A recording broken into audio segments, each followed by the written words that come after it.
சென்னையில் இருந்துக்கிட்டு பாமகக்கு என்ன வழி இருக்கு, பாமகக்கு என்ன வழி இருக்குன்னு எடப்பாடிக்காக பேசிட்டு இருப்பாங்க. அது அல்ல.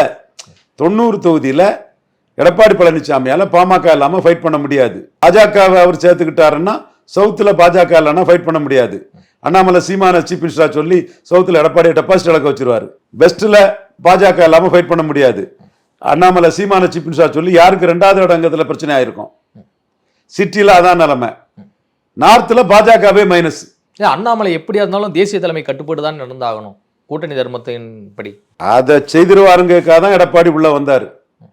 ரெய்டுக்கோ ஈடிக்கோ பயந்து இல்லை. ஒரு பெரும்பான்மை தமிழ் சமுதாயத்தை சேர்ந்த ஒரு போல்டான லீடர்.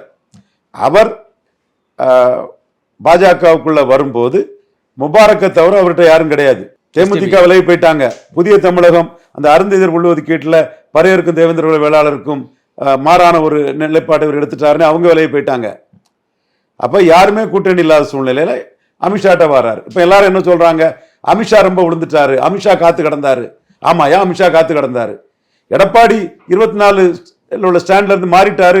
சீமான் 24 நிலைப்பாட்டில இருந்து திமுக, அண்ணா திமுக, காங்கிரஸ், பாஜகவின் ஒட்டுண்ணிகள், ஊதுகுழல்கள்னு தொங்கு சதைகள்னு அடிக்கிற அந்த ஸ்டாண்ட்ல உறுதியா நிற்கிறாருல்ல. லீடர்ஷிப்ல சீமான் 2024 எடப்பாடியை விட 24க்கு மேல சீமான் எழும்பி இருக்கிறாருல்ல. அதை நீ ஒத்துக்க.